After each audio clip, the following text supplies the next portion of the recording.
Yo, it's Capital Xtra up at Wireless. Yo, Vic Mensa, I've been chasing you down for 4 years, family. My man. But you've been screaming at me at cars passing me, screaming as you go from one hotel to the next. Yeah, baby. skate. Oh, my days. Congratulations, man. Smash it on the stage. Yo, love. Yeah, it was really dope. Felt good, baby. Very dope. Joe, you celebrating right now? Definitely. On that water? A.K.A. Patron water. Oh, that fire water, baby. Straight up. That's going to get you to do that fire dance. Oh, my I'm days. always fire dancing.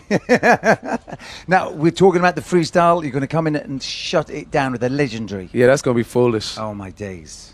4 years in the making. Oh, yeah. All right, let's get it. I'm a patient dude, but I'm calling it in right now, baby. You're in London, man. Off top. Oh, my days. So, everyone wants to know the debut album. What's it called? When is it coming? What's the deal? That's what I ain't gonna give them exact details on the debut album, but it's a story. Let's really absorb this bit. Yeah, it's just, you know, all of my most personal experiences. When the album comes, I feel like people listening to it are gonna know me a lot better than a lot of people that have known me for years. You know what I'm saying? Because they're getting all the intimate details. So it's gonna be that personal. That's what's important to me. Like when I'm writing and as I'm writing this album, more than bragging about shit, you know what I'm saying? What turns me on with this music shit is just telling the most deepest truths. And there's so much going on right now, you know? So I just named the EP I just put out. There's a lot going on. Yeah. And everything happening in America right now, I mean globally, but in America right now, this weekend, unbelievable. Is just, you know, reflecting everything that I've been talking about in the music. Exactly. But I mean, the situation in America has gone from like to the unbelievable. Unbelievable if you weren't planning for it, you know. But I've been planning for this, and I've been saying these things, and I don't support the killing of innocent cops, same way that I don't support the killing of innocent black people or innocent people of any color, creed, or religion. But I said this, you know, with Charlemagne the other day. I said this: you can't just keep killing us and think that the bullets won't turn around at a point in time. You know, but that's not the way. So I've been talking to everybody and putting things together. I'm trying to get everybody organized, you know, from the gangs, from the Rolling 60s to the GDs to the Vice Lords. I'm trying to get everybody organized and all the artists so that we can really make some demands and change some things around here. Do you think this is something which has just been happening forever, but is now getting highlighted because of everyone's on their phones with the cameras? It's just getting more and more publicized. That's all it is. I mean, if you look at the numbers, if you were to divide the number of black people lynched since like 1910, that's like 40 people per year lynched.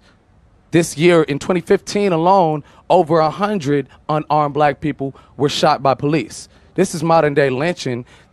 The end result hasn't changed. It's just the method and the visibility.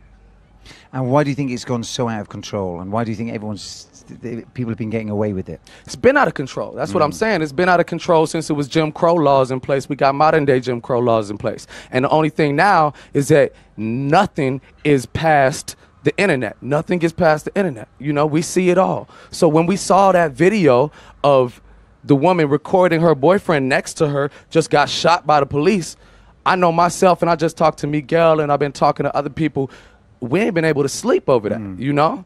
And so it's been crazy, but when you see that blood, on Alton Sterling's body, you can't turn away from that. You can't forget that image.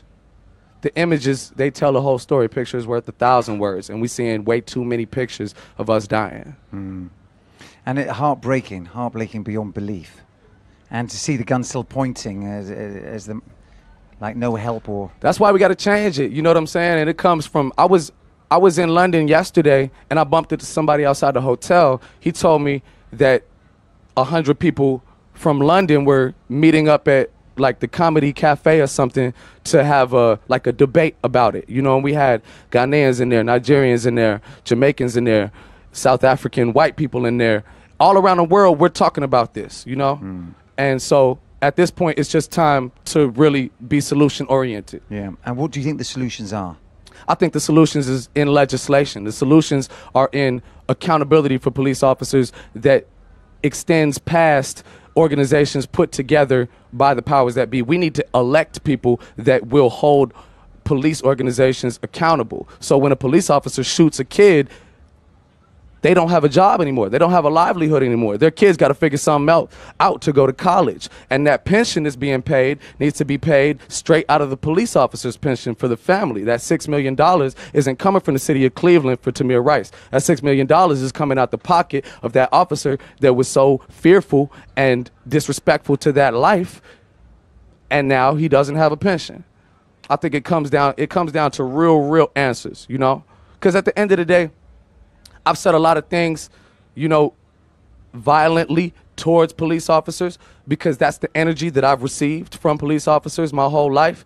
But it's not the violence that's going to end this shit.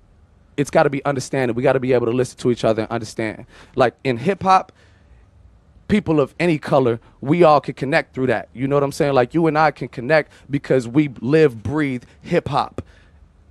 Don't matter where your family's from or where my family's from. We can be on the same wavelength. And I believe that everybody in the world can be the same way. We just got to understand each other. Do you think these solutions can happen? I think these solutions can and will happen. And I'm sorry that it had to take police officers getting sniped out of a parking garage. But America was built on blood. And it's going to go down by blood. And we got to rebuild it off love. What do you think the artists can do? The artists need to open their fucking mouths and speak about it and make it recognize that they're not okay with this. They're not okay with any of it. So we don't need to be killing each other. We got so much better shit to do. You know what I'm saying? There's so much better things to do. We're living in like the Middle Ages where it's like niggas is basically dueling. This is like how Alexander Hamilton got killed. And shout out to Hamilton. That shit was ill. And what do you think the Chicago gangs can do? I think what the Chicago gangs can do is they can come together and put their own differences aside. And the gangs everywhere, because they look this. You know, people bleed the same. You know, whether you Crip or you Blood, you still bleed the same blood at the end of the day. So when we come together and we show that we're able to organize ourselves and make demands, we're not going to be able to be looked over. Vic, I want to thank you for your words, brother. Really good to link. And looking forward to that freestyle, baby. We're going to get it in. Shout out to Tim Westwood TV, baby. Thank you, fam.